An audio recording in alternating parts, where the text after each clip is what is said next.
Become a sustaining member of the Commonwealth Club for just $10 a month. Join today.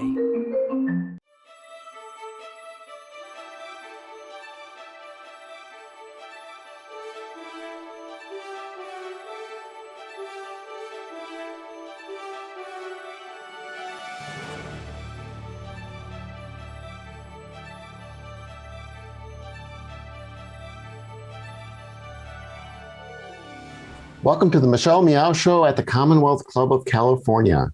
I'm John Zipper, the club's Vice President of Media and Editorial. Now, we hope you are staying safe and are well wherever you are. And we look forward to seeing you in person again one day at the Commonwealth Club's headquarters in San Francisco when it is safe to do so. Until that happens, we are doing all of our programming online. This is the latest in more than 430 online programs the club has produced during the pandemic. You can find all of our upcoming programs as well as video and podcasts from our past events at commonwealthclub.org.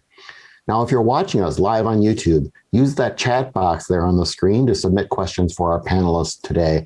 I'll be back later in the program to share some of those questions with our esteemed panel.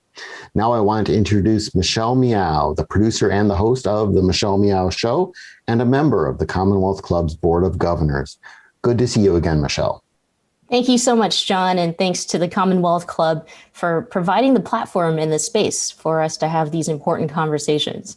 Before we begin the program, I wanted to share a little bit of personal news. Back in December, and in just less than a week, I had experienced a pretty severe and extreme episode of alopecia areata.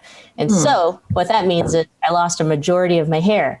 So for today's program, I thought it'd be a perfect opportunity to share with you and channel some of Representative Ayanna Pressley's courage and come out and share this liberating moment with this awesome panel of women in which I know that I'm no less of a woman and in fact, more of a woman and happy to be all that I am. So here I am. This is me, as is Michelle Meow. Our panel today, I'm very proud and honored to introduce to you a special Women's History Month program right here. We've got the Honorable Malia Cohen, who's a member of the California State Board of Equalization and also a former member of the San Francisco Board of Supervisors. We also have the Honorable Fiona Ma, who's a CPA and also treasurer, State of California treasurer, and also former member of the San Francisco Board of Supervisors. And Stephanie Roumeliotis, I think I said it right. Awesome. Thank you, Stephanie, who's the founder and CEO of SGR Consulting and also served as the Northwestern Finance Director for Hillary Clinton's 2008 presidential campaign. Welcome, everyone. Thank you so much for being here with me. And thank you for sharing this moment with me of another coming out experience. I think a good place to start, so much has happened. And while we are recognizing that it's Women's History Month, I want to begin with Fiona and give space for reflection of this week's tragedy, the mass shooting of the Asian massage centers that resulted in the killing of Asian women and the extreme increase in anti-Asian violence. And so, Fiona. Yeah, so thank you, Michelle, and thank you, ladies. Great to see my good friends, and thank you to the Commonwealth Club for having us.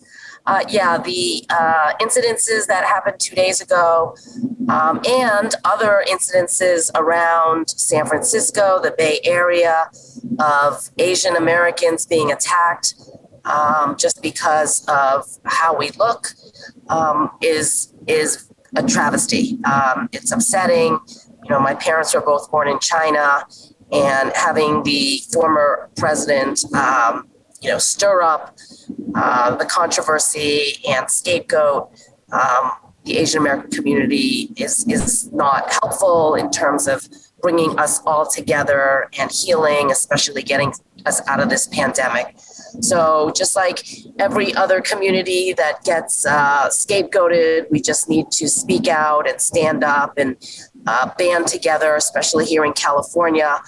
When one of us is attacked, all of us is whether it was, last year with the Black Lives Matters, we all got out there and, supporting our African-American brothers and sisters.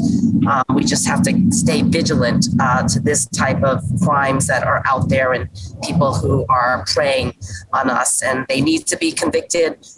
We need strong law enforcement, good police officers and DAs that are going to go after this, because if people are not held accountable, then it will continue, whatever the crime is in every community. So thank you all for standing with our community. I appreciate your texts and emails and your phone calls.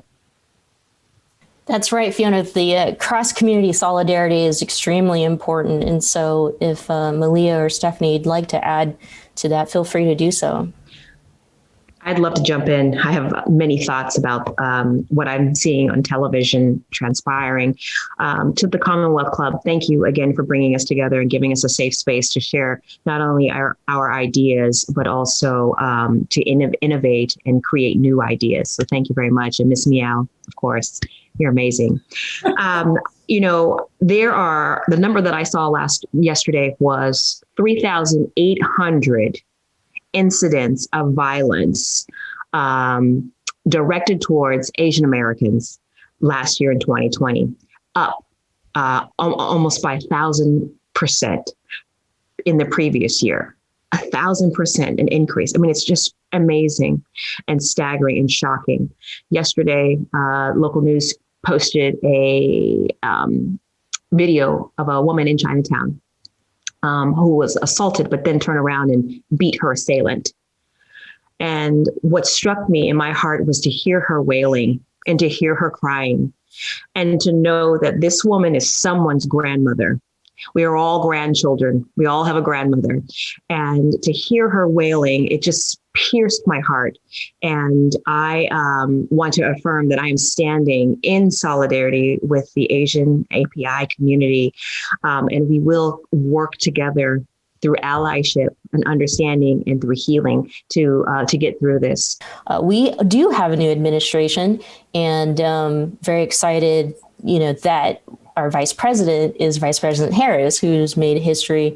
And, so why don't we start with how far we've come and just what this means. I know that when we say it, she's the first, not only the first female vice president, but also first African-American, first South Asian. I mean, all these big firsts. For you as a woman, what did that mean to you, and how far have we come in your opinion? We'll start with Stephanie. Well, it meant everything to me. I have been involved in campaign life for 21 years. Like our state treasurer, it started here in San Francisco. And I am so proud of San Francisco, and I'm proud of California. I've said it before and I'll say it again. I think that we do provide the springboard to, basically help rising political stars. Yeah, so I got involved in politics about 25 years ago in 1994 when I was president of the Asian Business Association. And then I got a job in 1995 working for John Burton. And that's how long I've known Kamala Harris.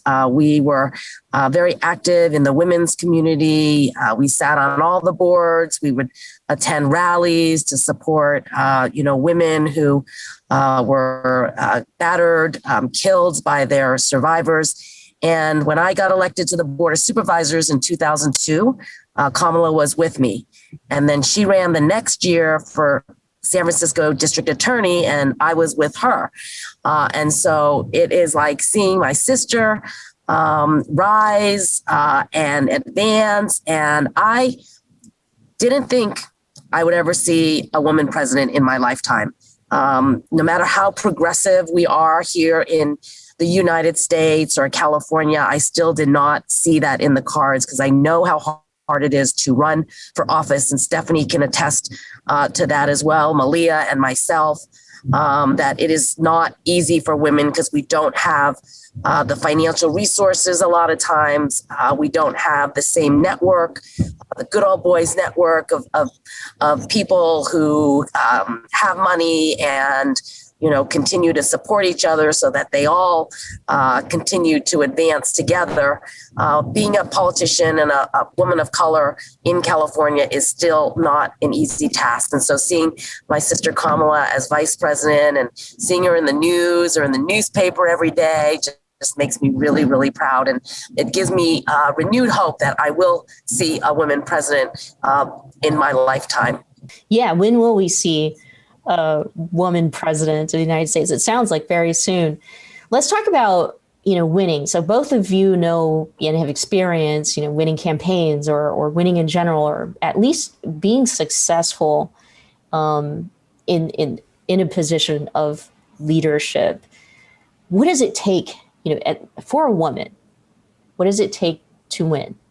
Stephanie? Well, I come from it, from a different perspective. I'm not an elected, I'm on the backside as an operative, but, I think what it takes to win is, a smart team, a hardworking team, a team that shares in your same value system, a team that works as hard as the candidate, a team that prepares their candidate and is honest with their candidate and isn't afraid to push back on their candidate. And I think for women, especially, it is, women that are not afraid to raise the funding needed, not afraid to ask the hard questions. There's Malia. Winning. I'm going to let Fiona, answer this and Malia as electeds. But I will say this from the operative side of things. I sometimes find that winning is an interesting concept because obviously we run for office and it is about winning. But sometimes it's in the loss. It's like a lotus. Sometimes it's in the loss that you actually get a true sense of yourself and the potential that comes next. And so, I think that we can't be afraid of the loss either. Of course, it always feels much better to win. And I would want these two women who are running to keep winning. But I would also go back to your original question or statement about, when will we see a woman president? I mean, when will we see a woman governor of the state of California? Right. I mean, we've only had, right, Fiona. We've only had a woman be mayor of San Francisco twice at the loss, literally the death of a man. So, we have a lot of work to do. And so, of course, winning is really important. But as somebody who's on the backside of those campaigns, it's about building robust campaigns and supporting dynamic women like these two women that can win. Malia, we'll go to you and to finish your thoughts on the first question. We were talking about cross-community solidarity and the rise in anti-Asian violence and what has happened in Atlanta. But to follow up on that, and you can answer this question too, we also talked about how far we've come with the election of Vice President Harris and how many women now are elected leaders and what it takes to win. Thank you, Michelle. I apologize. My technical difficulties, I've never had that before. And we've got an expression in the Black church that says, tell the truth and shame the devil. Or another one that says, the devil is a liar. So my notion is that we must be a powerful group of women that are coming together on this platform to talk about the truth, to shake up things and to be change makers. And the devil is busy and doesn't want us to get our message out. And so shut me down, but I'm back. And I think that it is a fantastic question that you lead with. What does it take to win? I think it takes a lot of fortitude. It takes a lot of discipline. And to what Stephanie was saying is we need an opportunity. And unfortunately, opportunity has been born out of death. What a horrible connotation to know that San Francisco's two women that have been elected have been literally born, this opportunity born out of the death, the untimely death. In Moscone is it's a day of the past, and we need to look forward, and we need to be very smart and diligent. There's lots of conversations around what does it take to get into office, and there's training. There's Emerge California. There's organizations as well as across the United States that are educating and training women to run for office, paying attention to the nuts and bolts of putting together a campaign. I myself like to win. And like everyone on this panel, we are all winners. And I would bet that we are overachievers and we work really hard. And we are always willing to do and go beyond just a little bit more than our competition. I also want to acknowledge the fact that we must uplift. We must uplift and bring women along. I want to acknowledge my political godmother, Fiona Ma, who has uplifted me from day one when we met back in the day when she was on the board of supervisors a long time ago. And I'm very grateful. She has brought me into the fold. She has taught me how to win. She has taught me how to fundraise. And she has taught me to be really strong and to push through my fear. And that fear, that voices that we hear in our head, that is what debilitates people, but I would say specifically women. It may keep a woman from starting a business like Stephanie has done, keep a woman from not running for office, keep a woman from not pursuing hosting a show such as what you're doing, Michelle. So there is a lot of lessons to be learned from women like Dianne Feinstein, who frankly did it when there weren't organizations around, like Kamala Harris, who did it when there weren't organizations around. Same with Nancy Pelosi. I mean, these women have achieved so much, and they are opening the door for other women and members of communities of color to come to the table, and they realize that their strength and influence is enhanced. It's bolstered when there are more at the table, not less. So I would just jump in that when I was thinking about running for office back in 1994, 1995, there were no programs out there. Emerge actually started in my office with Andrea Dusteel, since I was the only second woman on the board of supervisors back in 2002 with one of Malia's predecessors, Sophie Maxwell. And that's when Andrea said, how come there's not more women? And I said, it's really hard for women.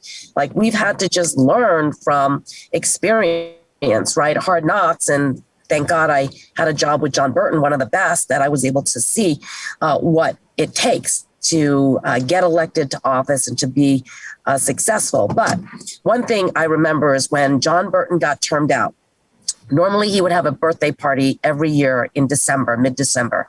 And when he got termed out in November, like, nobody came to his birthday party, okay?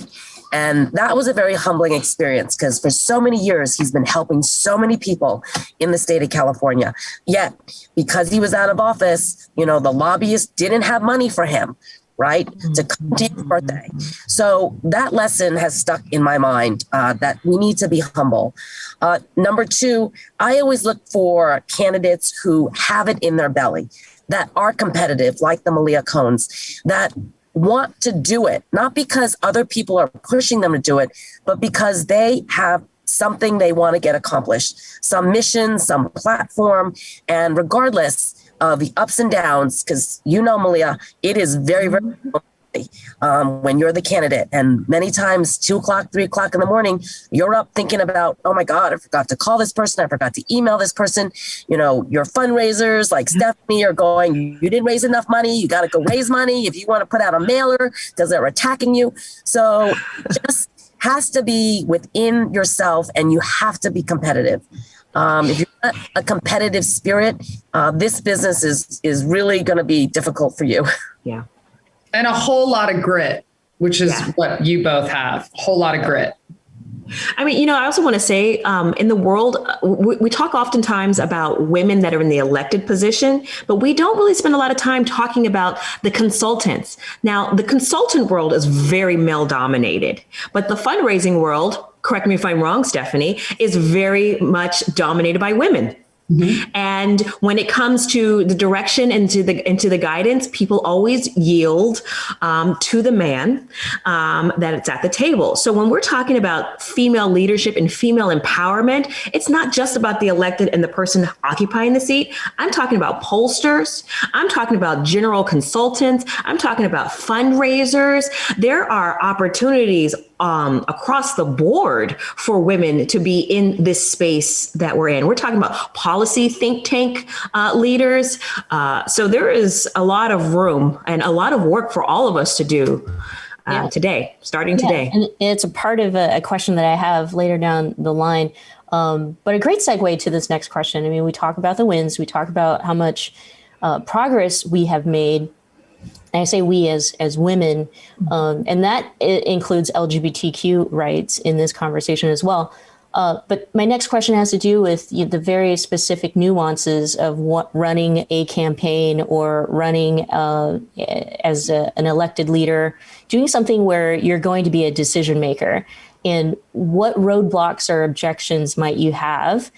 And it could be roadblocks and objections for even yourself. Like, for example, for me, when I lost my hair, the first thing I thought was, well, what am I going to say? How am I going to present myself? Are people going to get it that I do identify as a woman? I just have no hair. And I had all this, connection to my hair.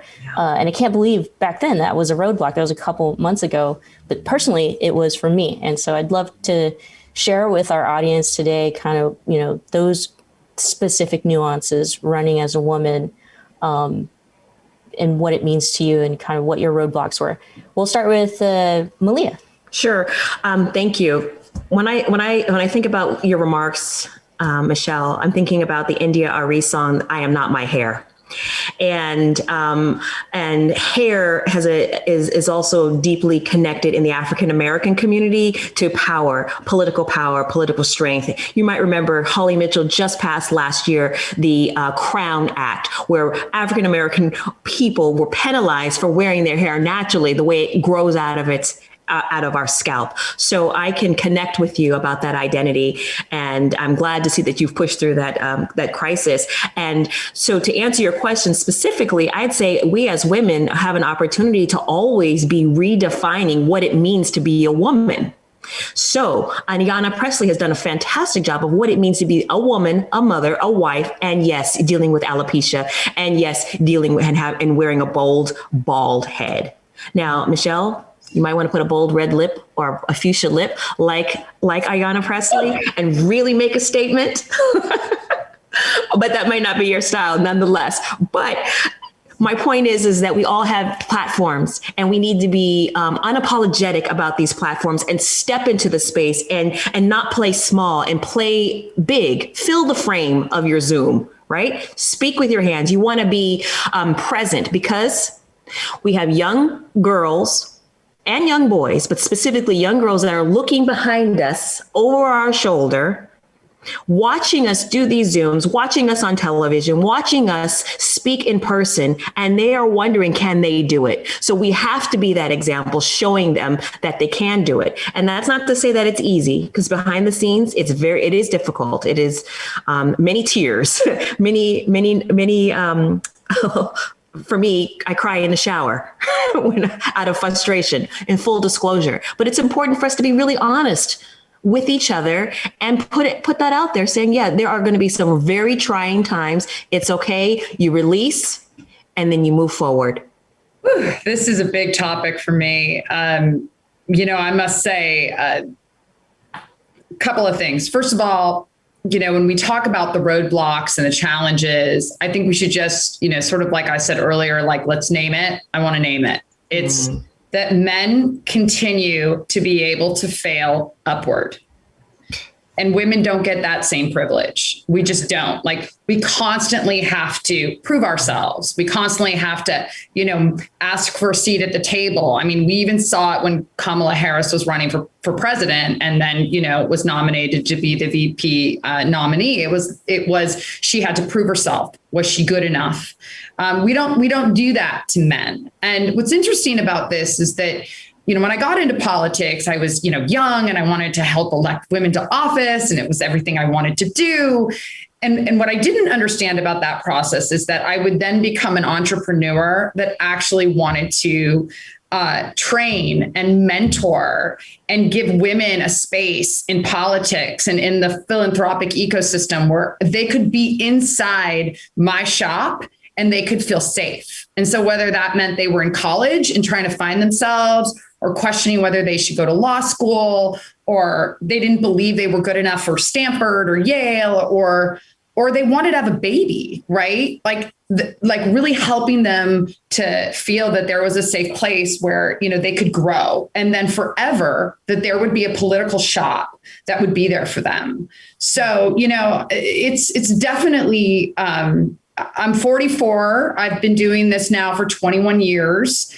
And I can say two more things that have come up in my life that have been the most challenging in business. And that's been around being a mom. You know, when I got pregnant and I was having, you know, my twins and we were launching Ed Lee's reelection campaign, there was a lot of talk about how, you know, they needed to hire somebody because I was having twins. And you best believe it, 2 weeks after I had those twins and was in the hospital for 5 days recovering from, you know, a bad pregnancy, I was at the table because I was not going to give up my right at that table that I had earned. Especially when such an amazing man like Mayor Ed Lee gave me my first chance to be at the table.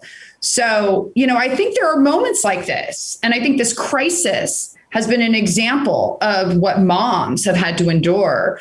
And really, it goes, this is why representation matters. This is why Fiona and Malia matter in their seats, because they can relate to how women feel in their everyday life. And Fiona. Okay, so first I have a couple of things to say. Number one, like Malia said and Stephanie said, most of the people in politics are men. Most of the consultants are men, the pollsters, et cetera, et cetera. And when I ran for my first office, my consultants would say, oh, you need to cut your hair, or your hair is too light, you should darken it.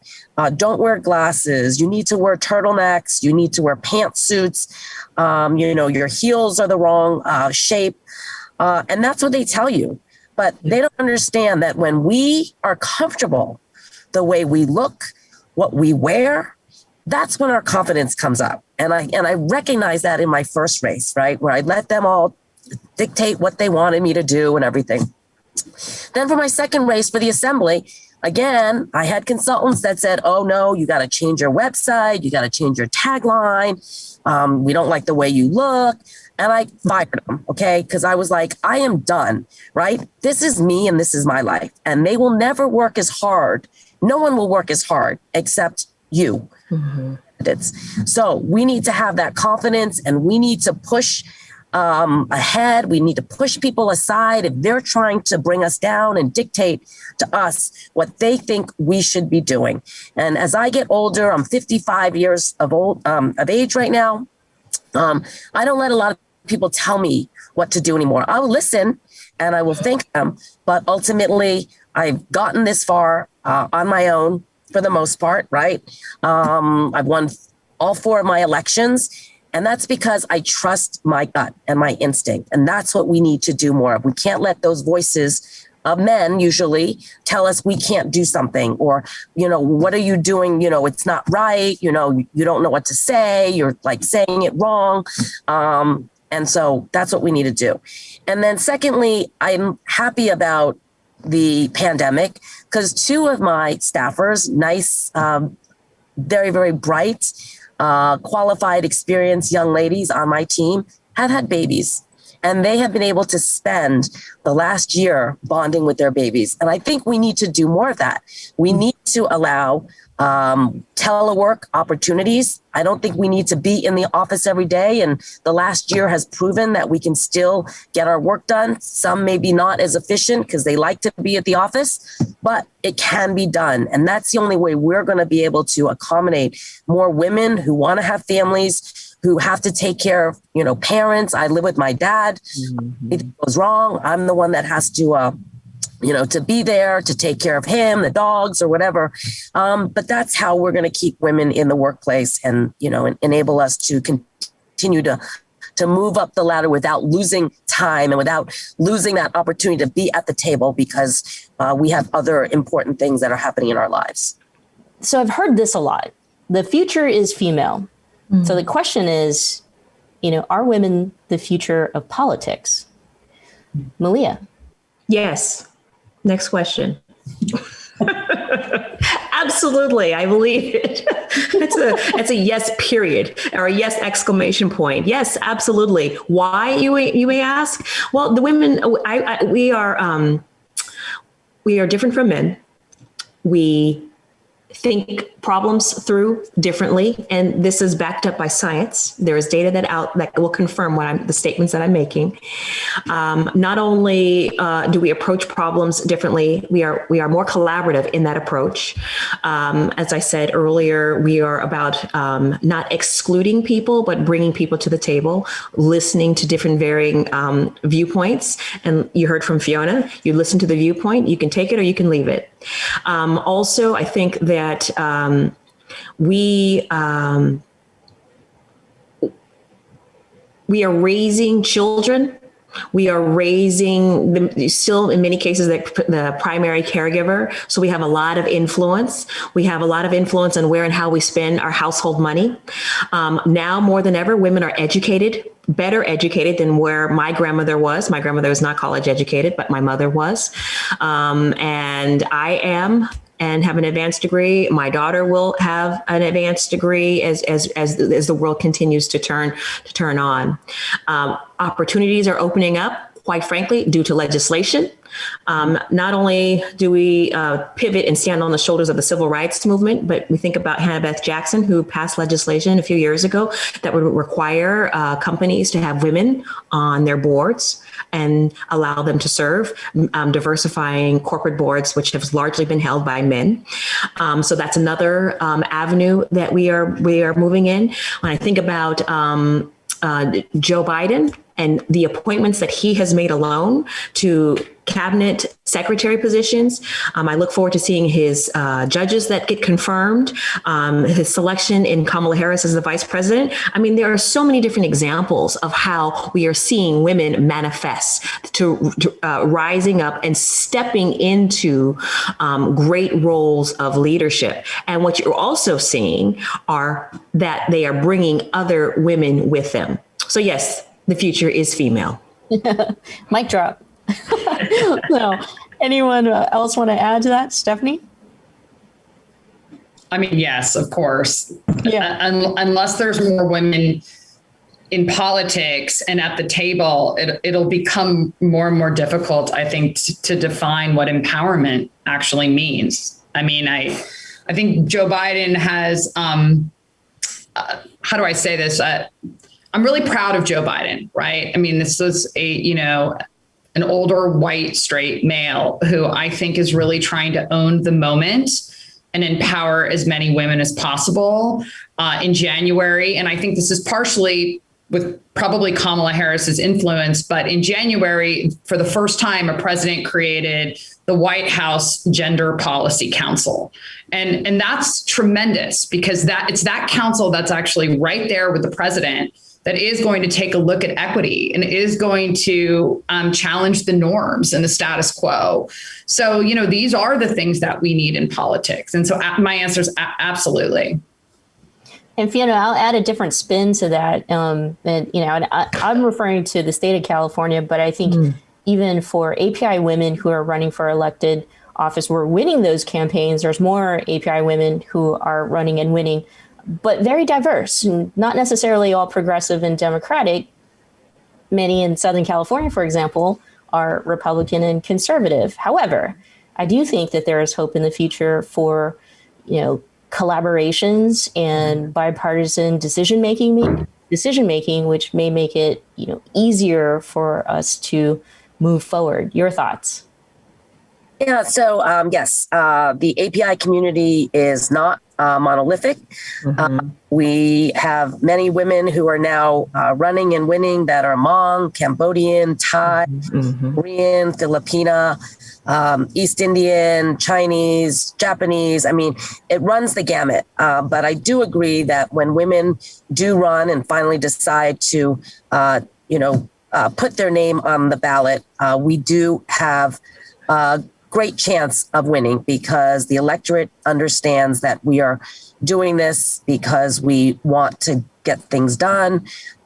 We are passionate about some cause and that we don't take running for office lightly. It's not about our name in lights or helping our business grow or, making sure that we sell more real estate, right? Or have more legal clients. I mean, that's not why women run for office. But I do want to say earlier today, the vice mayor of Redwood City, she called me and she said, Fiona, I'd like you to sign this equity endorsement pledge.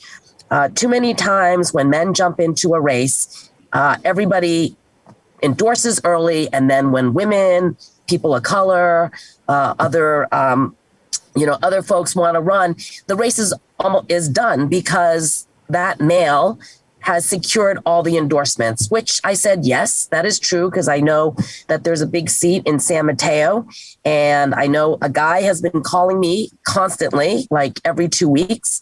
And I do know the other woman that's running who I've worked with in the past, and she hasn't called me, but I know she's running. And I said, it's true. We come to that decision later, right? And so when Eleni and I got elected, Betty, Eleni, and I were on a panel together, and Carla Marinucci said, okay, women, so you're statewide elected officials. How many of you want to run for governor? And Betty was the first one out that says, I do. And everyone applauded. And Carla said, well, how about you, Miss Ma? And I looked and I said, sure, I'm in. And then we looked at Eleni, and Eleni goes, me too. So now when we talk about running for governor, and that's in 6 years, they always mention Betty, Eleni, and myself. We said it early, right? We dared to say, this is our ambition. But as women, we need to put it out early. Otherwise, people say, well, you didn't tell me. I didn't know. I endorsed some other guy because I've known him for so long. But this is a double challenge for women, is that we want to be humble. We don't want to seem too ambitious. But Malia knows, right? We gotta put it out there. Malia, we need to say what we want to do early, so that others will know and they don't have to try to read our minds. So wait, is this official? Is this an official announcement that? Oh, it's already out there. She's already announced. You're late, Miss Meow. Okay, we're gonna catch up. Can I say something? Can I just put a finer point on what Fiona was saying? Yeah. I think we need to teach our young children, particularly our daughters, that ambition is not a dirty word, and that it's okay to be ambitious, and that you're still a woman, and you can still be feminine, and you can still be strong, and you can still be a loving, all while being ambitious. It doesn't negate anything. It doesn't take away from anything. It only enhances you as a being. Thank you. I agree. And especially in my upbringing, it was somewhat shameful to be loud or proud or out and also to share your mind. Let's invite John Zipper back. I know that he probably has a couple questions or so from our audience. And again, if you're just joining us, we are taking questions. We'd like for you to be engaged, and you can ask your questions to any of our panelists. The first question actually is for Fiona Ma, and the audience member asks, what are the most important things you learned from John Burton? I assume political issues. Yeah, so a couple things. Number one, John Burton always taught us that we need to be a voice for those who don't have a voice. Number two, we need to do what we think is right. And number three, we need to stand up even if we're the only ones standing up. And I guess four, loyalty. He always said, darling, remember who brought you to the dance. And I'm very proud that 25 years later, people who supported me 25 years ago are still active with me on the Ma Squad. So all the things that John taught me to heart. Okay, John Burton taught me how to throw a mean F-bomb. And John Burton is the man that picked up the phone and yelled at another man when he was being verbally abusive to me. So he's also, he's an amazing man. We're all very lucky to have known, to have worked with him and been a part of his life. He's a great ally. Great ally. Our next question comes, actually, this is a question and a statement. It's quote, please explain how two women from San Francisco hold two of the top financial offices in the state of California. This is awesome, unquote. So either of you want to take that, or both you? Well, I always say, Malia probably can attest better than I can only stay on the San Francisco Board of Supervisors for 4 years. It was just way too much for me. I always say it's like the game show Survivor. Friends or enemies, and everyone's trying to throw each other off the island for $1 million. It is very, very serious. I only lasted 4 years. I don't think I could have lasted 8 years or even been president of the board. But once you make it through the gauntlet, it makes you stronger. And I was a much stronger candidate and an elected official in my next role in the state assembly. So I am on the State Board of Equalization, and my predecessor was Fiona Ma. And so there is a correlation between mentorship that helped guided my career and which has brought me to where I am today. And so for that, I'm very grateful. She took time. She talked to me about the role. I was interested. I spent 8 years on the San Francisco Board of Supervisors. And in that role, not only serving as president, but also serving as president of the Retirement Board, which is a fund, which is a body that manages the assets in the fund for retired San Franciscan employees. Also, chairing of the budget. So I have naturally gravitated towards a budget finance background. I don't know why, because I don't think I was that good in math, at least not in high school. But one thing that I have learned is that budgets are statements of policies. And if we really wanted to start to see some equity, that we needed to be equitable in how we are divvying up these public tax dollars. So I enjoy the space tremendously. And I'm very grateful that Fiona taught me.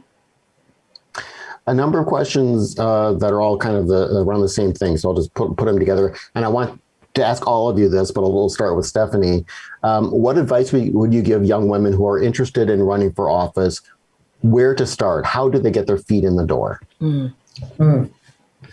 Well, first of all, I'm always available, and my firm's available if they want to intern, or they want to call my firm or email my firm, or they can go to my website. And I'm sure we can provide this, all this information through the Commonwealth Club. But, we're here to help get women involved in politics. And I'm getting asked this question more and more. We cannot forget about Emerge California and Emerge America. Emerge was birthed in San Francisco is literally been the training ground for many, many women that are being elected to office. And also Emily's List. Emily's List is also an incredible organization. But I really, I think about this a lot. I think you just have to get involved. You have to volunteer for your local campaign, get on the phones, walk precincts. Mm-hmm. Fiona doesn't know this, but I think I was really young. It was 2000. You must have run for assembly in 2000 because I was on a city attorney's race. And I remember Fiona would get up at 4:30 in the morning and walk the precincts. And this is the way you get involved. And it's the good old saying, if you want to get involved in politics, you volunteer. And if you want to get a job in politics, you volunteer first. Mm-hmm. And if you want to run for politics, you still volunteer and you learn the ropes. This is a game of grit. And once you're in, people will bring you along. And it's been an amazing road because people have brought me along. Women have brought me along. Good men have brought me along. So we will all do that for those that want to get involved. Okay. And I agree with Stephanie. I've had over 1,000 interns come through my office. Wow. We take every intern. Even now, we are virtual, but we do ask them to, commit to a curriculum so that they're not just coming in 1 week and then they expect a letter from us, as some people do, Malia, right? That come through. But interning is important. And then I would say get appointed to a local or a state board, commission, or authority. That's the best way to learn whether you have the stomach for politics. You're also learning, Robert's Rules of Order and the Brown Act and all of the other things that are important when you are going to continue and serve in public office. But serving on I served on the Assessment Appeals Board as an alternate member, and I heard both individual or residential and commercial appeal cases. And then I started to look around at the elected officials and started thinking, I think I could do better than them. And that's where it starts. I think you have to get your foot in the door. Malia Cohen? Oh, I would say I started in the third grade. I ran for class president. Just start. You can start anywhere. Start in your church, start in your choir, start in your youth groups, start in your family, I was organizing my 4 younger sisters years ago. You don't need a platform. You just start. Pick an issue, pick a candidate, pick something to volunteer on, and that's it. For me, it started with volunteering. So that would be my advice. Stephanie, behind you, we can of course see the signs of various campaigns I assume you've worked on. How do you think maybe in 10 or 20 years, Hillary Clinton's campaign will be seen in terms of women getting into politics and achieving power?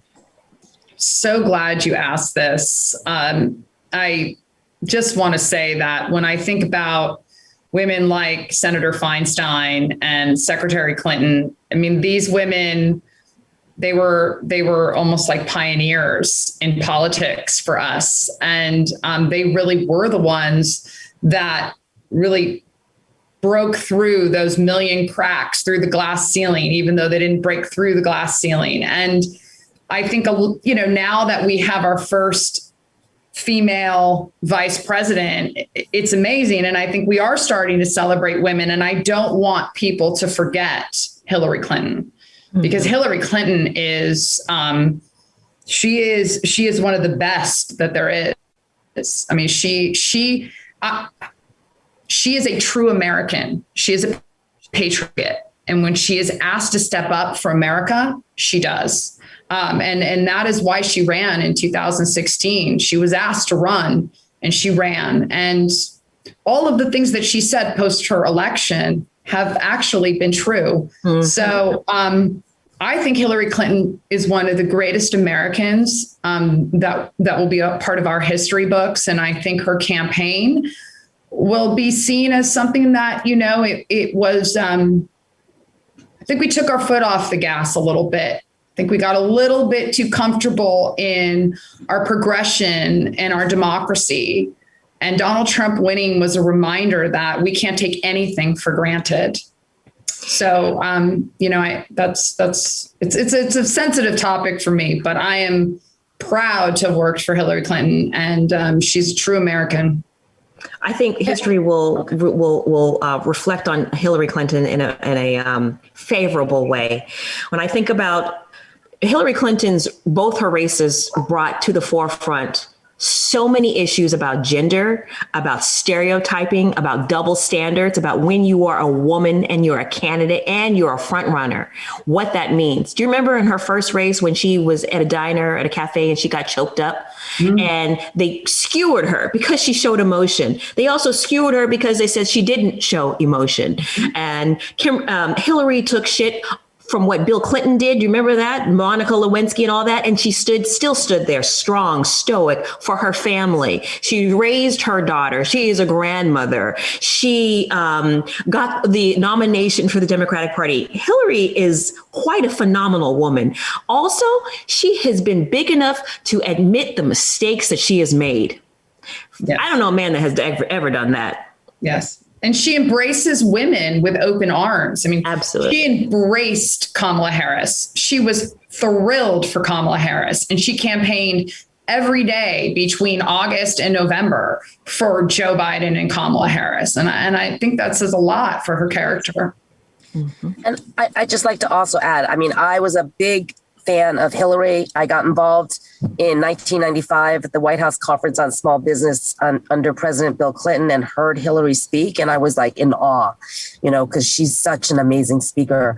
But it just showed both of her races. She was the most qualified person to run for president of the United States that we have had in recent history, right?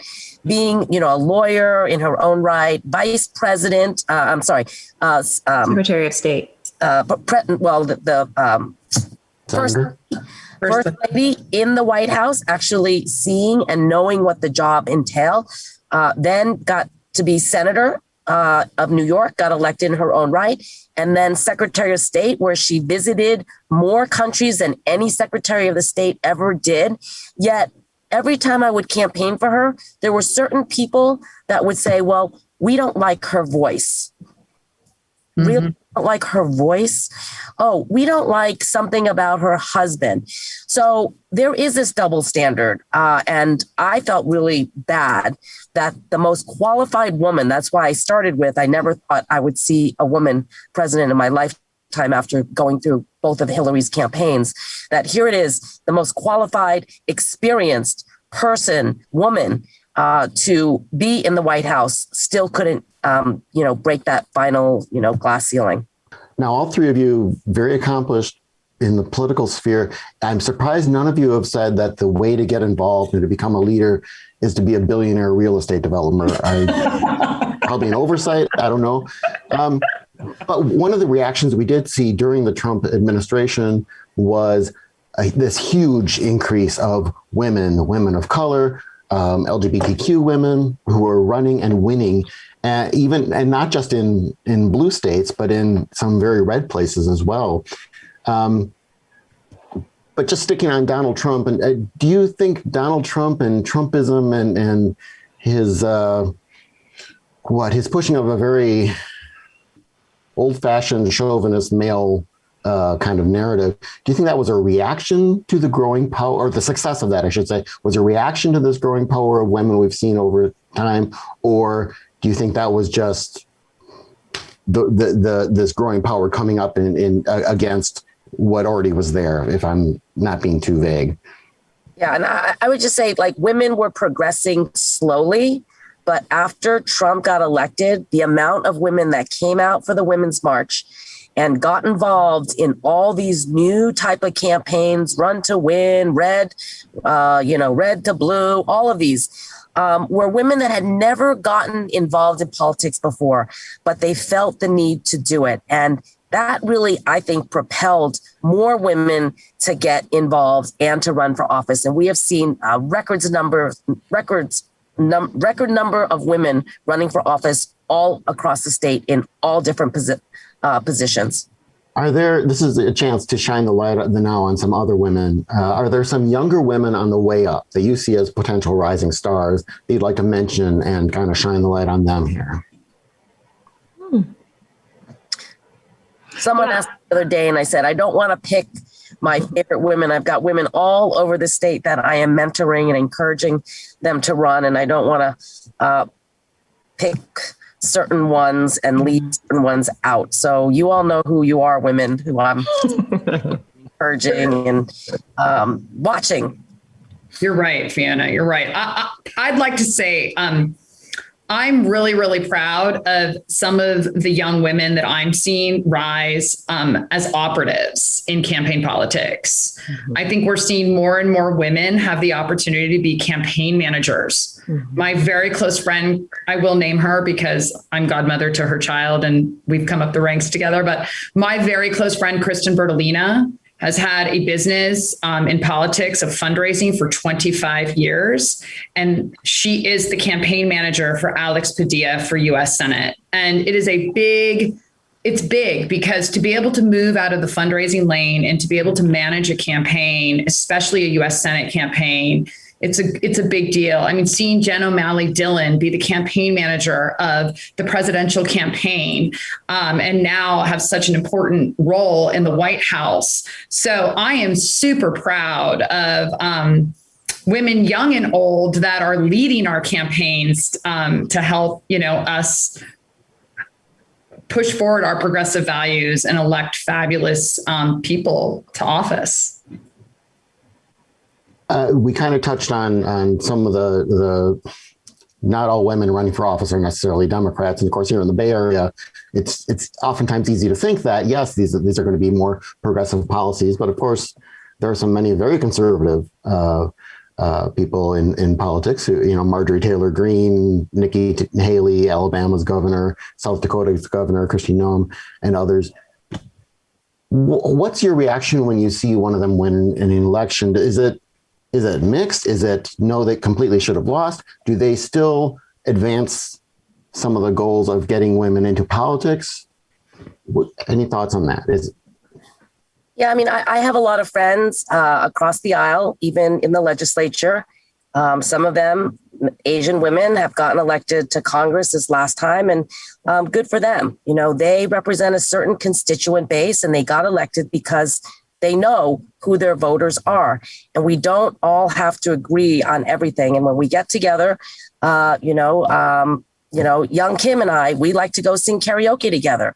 We don't have to talk about politics, but I'm proud that she's there in Congress as a Korean American, representing us as women, as an Asian American.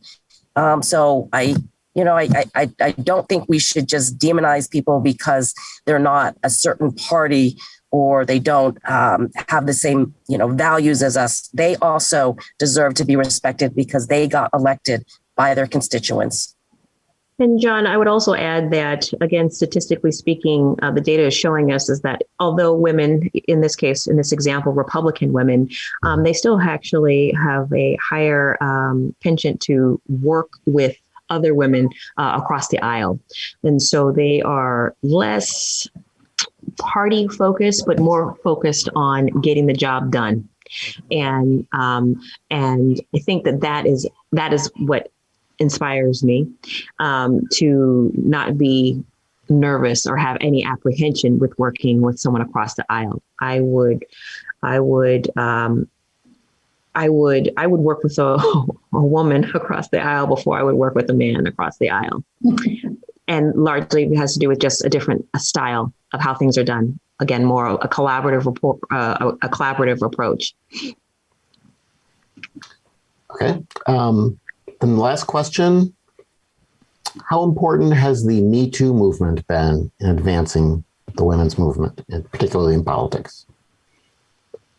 I think it's been actually a critical vehicle in advancing the women because it's touched entertainment, it's touched law, it's touched not just politics and policy in the space or electoral politics, but it's really because women are operating and moving in so many different circles. Also, when I think about the Me Too movement, it also touches on the intersectionality of the trans community, which is often left out of the conversation. And that is important to note because trans women in particular are really disproportionately targeted for not only violence, but also bias, abuse. So the Me Too movement has brought all of this forward, and it has also sent an important message to men that are abusive, that are using their power and influence and money and access to squelch the voice of other women. I'm grateful that courts are deciding on the side of the woman, of affirming the victim. I am grateful to see in Senate confirmation hearings, you're hearing when people are saying time out to some kind of a sexual abuse, that there are voice that's given to hearings. You think about Governor Cuomo, what's happening in New York currently. It's a little shocking because it's post the Me Too movement. You would think he'd have his act together and would not behave that way. But hey, this is a teachable moment, and men need to learn that they are not going to belittle, they're not going to berate, and they're not going to sexually harass women. And we are not going to lay, pardon the expression, lay down, but we're not going to take it anymore. That we are going to stand up, and that we are going to continue to voice this. You think about what's happened to Bill Cosby, America's dad, now incarcerated. I mean, so there is real power in that Me Too movement, because the sad thing is that every woman has at some point been harassed, have had an inappropriate comment thrown their way, been told to smile, have been assaulted in some kind of way. And so I think that is something that uniquely binds us together. And we have used that as a calling and a rallying point, and to harness that frustration and move it into a movement that's producing change that you're seeing on a daily basis. Stephanie, Fiona, any comment? Stephanie? I'll just say one of my clients is Futures Without Violence. And it's run by Esta Solar, who actually way back when worked with at the time Senator Joe Biden on the Violence Against Women's Act. And, Esta is incredible. And she is a pioneer in the space. And I think what this Me Too movement and moment did for abuse and domestic violence and sexual abuse and sexual harassment was it highlighted the behavior. It brought the behavior and what was happening at such a mass rate across the board. It brought it into the light. And until we begin as a society to change behavior, we cannot reduce violence. So, we have to pull back the layers and expose the truth if we intend to be a better society. So I do think that the Me Too movement was an important moment for this country. And now it's time for us to change our behaviors. Mm-hmm. And then I would just like to also echo what Malia and Stephanie said, that it has created more awareness, more confidence for women to speak out, to come out and to be believed. Because there's so many times that when women come out, people will say, oh, I don't believe that person, or they're just making it up, or they're, disgruntled. But no, it is happening. And I will say one thing, my last 2 bills passed by Governor Brown is allowing women who are convicted of life without parole another opportunity to have their cases heard if they have experienced battered women syndrome. That was not a defense, many years ago. And there's women that have been in jail 35, 45 years, the key thrown away, never thinking that they were able to get out. I just went to a parole board hearing last week, and the 2 men that were hearing the cases, the commissioners, they were so compassionate. They were so nice, empathetic. They did everything they could to make this woman feel comfortable. She had been denied 8 times for parole. She is sick. She has had COVID twice. She needs to get out. She's served 35 years, and they found her suitable for parole. And I do think a lot of men and the way they are thinking now and viewing women, especially women incarcerated, is because of the Me Too movement, because women have been speaking out and telling the truth about what has happened to them in the past. And John, I just want to also say it was Maya Angelou who said, each time a woman stands up for herself, she stands up for us all. And that's what this Me Too movement did. Women stood up for themselves, and therefore they stood up for everyone. Thank you all. Back to you, Michelle. Well, I do have red lipstick here. I grabbed some just to channel some of. Are you going to put it on? No, what I meant to say was the next celebration of women in leadership, y'all will have to teach me how to put it on. Some key takeaways from our program today. Don't be ashamed to have aspiration, right? And Fiona Ma is running for governor. In 2026. In 2026. Is Malia Cohen running for treasurer then? I'm always encouraging Malia to run. I'm like, Malia, what controller? Betty's termed out. This is true. She definitely is encouraging. There's a little foreshadow of what might come of Malia's next steps.